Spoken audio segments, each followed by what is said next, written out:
Well, dude, you are the senior MMA news editor at theScore, journalist, show host, a video editor. Man, thank you, James, so much for taking time out of your day, man. I appreciate it. Hey, thank you for having me on. I know we've been trying to do this for a while. We've both been kind of busy, but I'm glad we made it happen, man. I'm a big fan of the show, so I'm happy to be on. Thank you so much, man. I wanted to go back a little bit. When did you become a fight fan, and was there somebody that influenced that upon you at a young age? No, it really I'll tell. It's kind of like a two-part thing for me. So I grew up a pro wrestling fan, like I think most people did, and we're talking the Attitude Era. You can kind of figure out my age and everything. I was totally into it, and probably the time when like WWF, back when it was called WWF, merged with WCW. For some reason, that's when I stopped watching. I kind of lost that passion for pro wrestling, and just went on and was sort of into other sports and stuff. I live in Canada, so obviously hockey's like a big thing. So fast forward to when I'm in college, and I'm flipping through the channel. Like I remember this distinctly. This is what's so interesting. Is like I'm flipping through the channels, and I see this show come on, and I see these guys like kind of getting into it or whatever. And it was The Ultimate Fighter. It was the first season. And it was the episode where, if you remember, Chris Liebman gets drunk, and Koscheck pours water on him, and he knocks on a door. And I'm like, what the heck is this? Like, this is like, this is like quality reality television back then. This is sort of like the boom of reality TV, or like the peak of it, I should say. Yeah. And from there, I realized, I was like, oh, this is the UFC. And I really, like, one of the things that the first season of The Ultimate Fighter did so well was they really like made characters. Like you were sort of sympathetic to Chris Liebman, or you hated Chris Liebman, right? Because like he had the alcohol problems, and then, part of you also was like, man, can he overcome this? He seems like a talented fighter. Anyway, so from that moment on, when I started watching that, I remember that summer, they had like a binge, like they were doing a repeat of the entire season. I watched the entire thing. I was hooked. From there, I started watching all the UFC pay-per-views, started watching Pride, and it sort of led to there. And then that, like, from that, it transitioned into just like, me, like, being a regular fan. And this was back when, like, if you were a UFC fan, it was like this cool secret that like everyone knew, and everyone was like into it and stuff. And now obviously it's, you're getting all these different fans coming through. But I remember at the time, like, it was like this cool thing I knew about that not everyone was into. That's sort of like what I remember. We're talking like, I think this would have been like 2004, I think. Yeah, it was somewhere in there for sure. I remember I was actually living with a guy who was a semi-professional wrestler by the name of Mr. Sexy. And so that was the time when I remember The Ultimate Fighter coming out at that time. That was awesome. But, did you ever fight yourself? I did not. No, I played hockey growing up. That was my sport. Okay. Very, I'm really playing into the Canadian stereotype here, but no, it was hockey and rugby for me growing up, and a little bit of soccer as well. But no, I never got into it. That's one of the things. Like I kind of wish that I did have that martial arts background. That's something I'm looking to get into in the future, even as old as I am. But for me, it's something unfortunately I never got into. But I can certainly respect it. I think that's why also I'm a fan. Is I can definitely respect the dedication these athletes put into it. Yeah, absolutely. That's a big thing for me too. I've never been in the cage except for like a Photoshop or, photo op or something like that. Right. And so when I meet these guys, and I've never met a mean fighter. Like they're always the nicest guys, which is hilarious to me, Yeah. No, absolutely. And that's the thing, like, and a lot of people just assume, I mean, the stereotype from those outside of our bubble, so to speak, is that a lot of these fighters are meatheads, and they're not. A lot of them are college educated. They're, very intelligent. And I think that's one of the reasons too, I really enjoy doing interviews as well, is because you hear these backstories, and everyone has something that's a little bit unique. It's not always the rag to riches. I had to fight to, pay my rent. It was, a lot of these fighters are like, you know what? I don't like a 9 to 5. This is a lot cooler than, going into an office, and I can respect that. Yeah. Did you go to college for broadcasting specifically to get in MMA, or was it just kind of in general you were going in there for broadcasting? So I wanted to be a hockey broadcaster. And in fact, I mean, that's still kind of like something, maybe down the line I could do. I don't know. But no, that was the plan, was that I was going to be a hockey broadcaster. I was obsessed with it. It's still, one of my favorite sports. It probably is my favorite sport next to MMA. So, for me, that was the path I was going on. And I kind of, as I got through school, I did a communications degree first in university. Wasn't really hands-on, and I was kind of feeling like I was missing something, because I could, they taught you how to write and think big ideas and all that, but nothing really applicable to what I wanted to do. I wanted to be a broadcaster. So I then went to college for 2 years, took a television broadcasting course, finished it, and that's where it sort of snowballed into me, deciding to go and covering MMA, because I think at the time what I realized is, like, there's so many people trying to be hockey broadcasters in Canada. This thing that, like I said, back when I was a fan, MMA was sort of this like cool secret. And I thought, like, well, why not go this route? Because like no one's really covering it as much. And I remember back then, like, it's so funny how the landscape's changed. Like I remember when I was like reading up on MMA news, like Ariel Helwani was not a thing. I remember when it was Sherdog and TJ DeSantis and Josh Gross, and that was sort of my hub and the underground. I mean, all those things were sort of on my radar at the time when it came to getting news. I remember MMA Weekly used to have their rumor mill, used to see like who was going to potentially be fighting. Like it was so different back then. So I thought, why not try and break in that route? And it wasn't really until I started working at Fight Network, which was located in Toronto, which I had moved to at the time, that I really started actually working in MMA. But yeah, it was that's sort of what led to it. It wasn't like this was my, as a child, it was like, oh, I'm going to be an MMA reporter. It's like, no, I was a hockey reporter, and then I took a sharp right and went into MMA. I mean, you've worked for Sherdog and Flow Combat, and ultimately now with theScore, they actually came after you.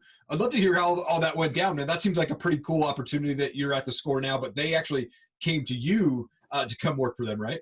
Yeah, you never really know what to expect. Like there's no blueprint on how to be successful in this industry, right? Like if you look at like other sports like football, hockey, whatever, there's usually sort of a process. You work for like a local paper, you work your way up, you try and cover the team, whatever. With MMA, there isn't really that. So I'll give you the Coles notes of this because it is kind of a long story. But so basically, I was working a day job for years. I worked in television. That was sort of my background. I used my communications degree to be, as a video editor for the most part.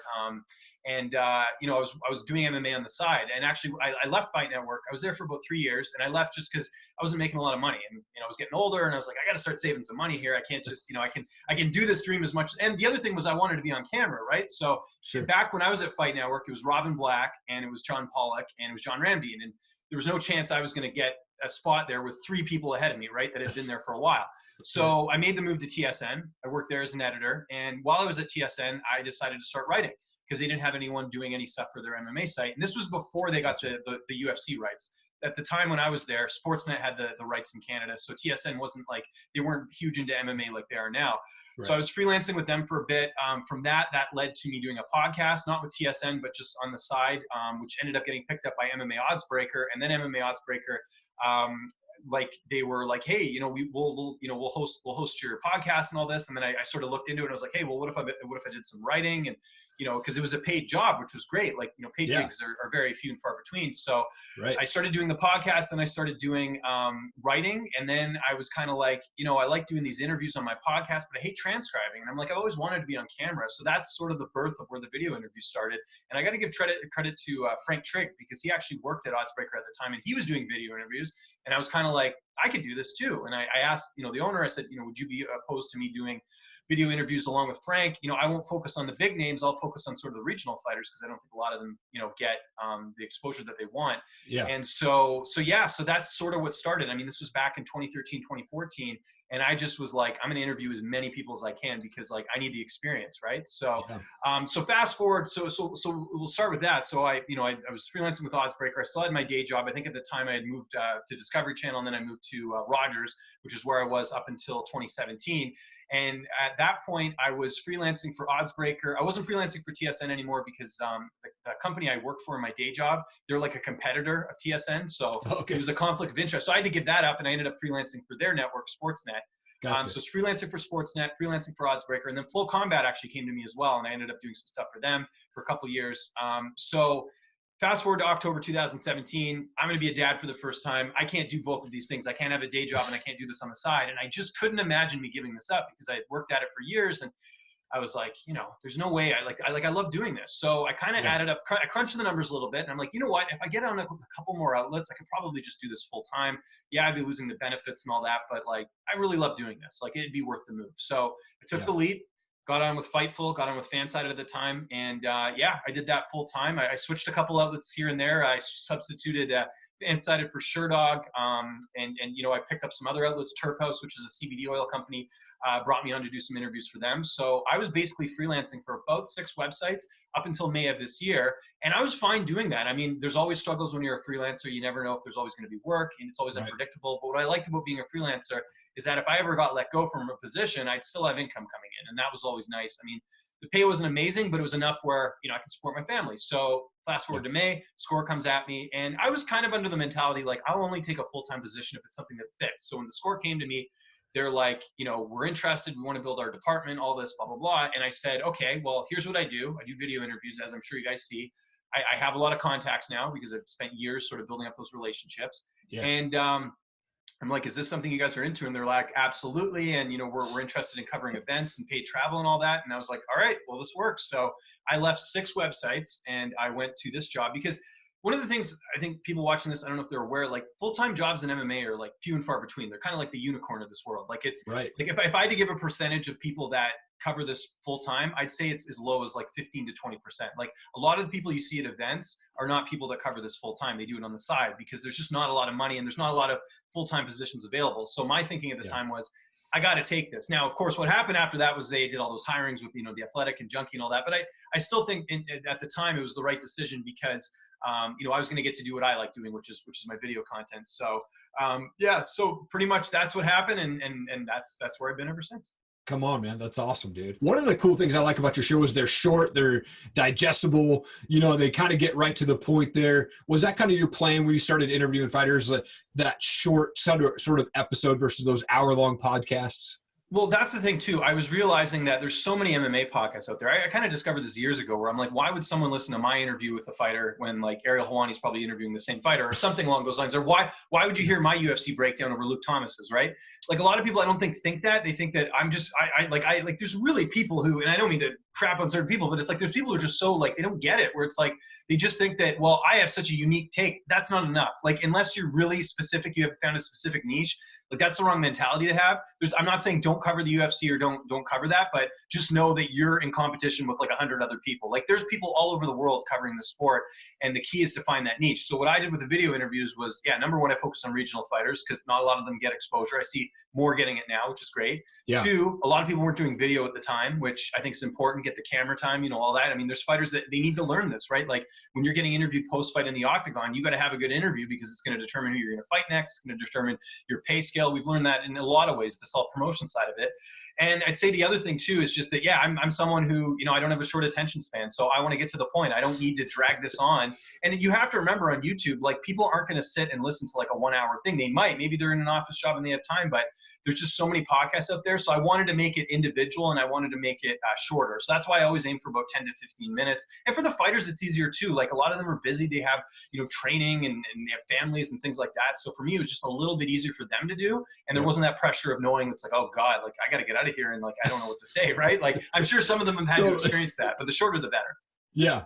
I love the fighter interview tips video that you did because I felt convicted. I'm the guy who's the t-shirt guy who's interviewing people, and you probably can't tell if you didn't know who I was, but I'm the guy who's interviewing the fighter sometimes, right?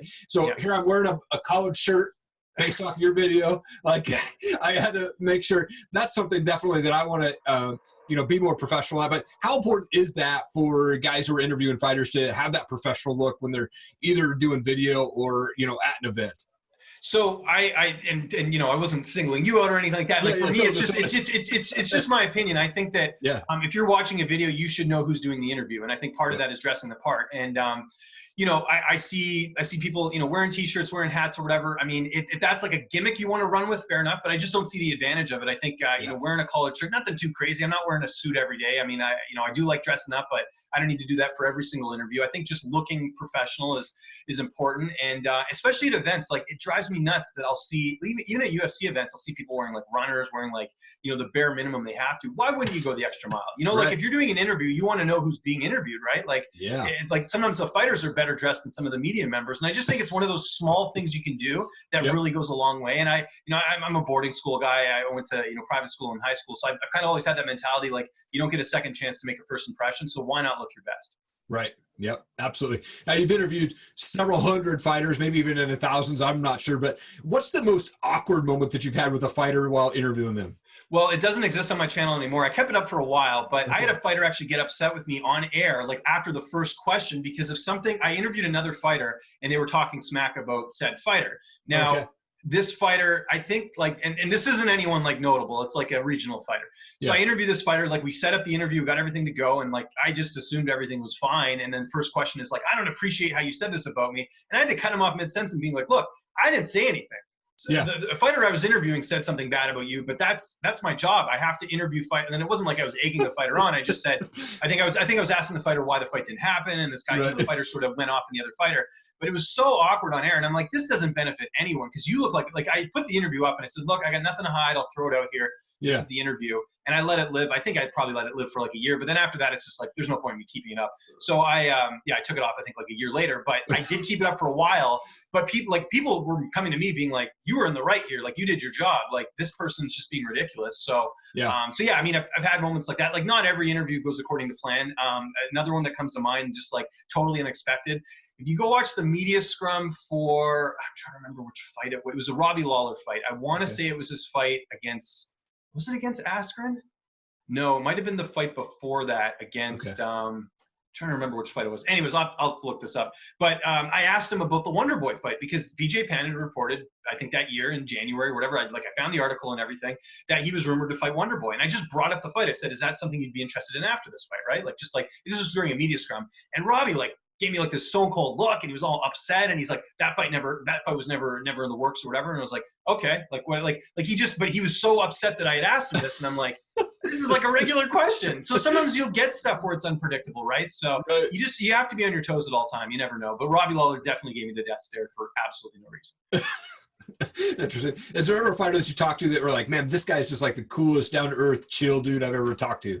Yeah, there's a lot. I think I really like, I've been a big fan of Devontae Smith for a while. He's a lightweight in the UFC. I think he's sort of got that it factor as far as like an up and coming fighter that really has a good personality. I'm trying to think who else comes to mind. I mean, just there's so many good interviews that in terms of like, you get the personalities out there. Gosh, I should be better at this. We'll stick with him as cool. My pick. Smith is just one of those guys that he's always entertaining, always has something to say. And I just like interviews where you don't have to, carry the water too much. They sort of do it themselves. They're good self-promoting. I mean, I've interviewed Colby. I mean, obviously he has a couple good one-liners as well. As far as some of that stuff goes, some of the stuff I'm kind of like, okay, a little out there, but he's always an easy interview.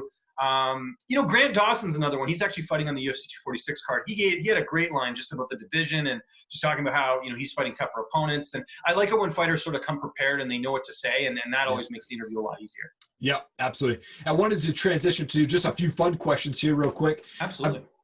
I've got these pod decks. I'm not sure if you've ever heard these. These are pretty rad. So it's basically interview questions at random to help podcasters or coffee talk table. I'm going to randomly pull one out. We'll see if maybe it'll be a flop, maybe it'll be good. I don't know. We'll see. Okay. So it says, have you ever worn clothing with labels or tags still attached? I don't think no, I wouldn't have. That's not really my thing. Usually I get it from the store right after I take that sucker off here. Like, people do that with hats, right? Like I've never been like that guy. Like the sticker's immediately off when I'm doing that. So that's awesome. We'll go another one here. It says, what is your most unusual talent? Oh, trying to think. No, I love that question. As far as talents and stuff, I'm trying to think of something that like makes me a little bit unique. I'm really good at NHL 94 on the Sega Genesis. There you go. Come on. Yeah, there we go. I'm a music guy. Always love to ask this question, but what's your favorite type of music or favorite band that you listen to?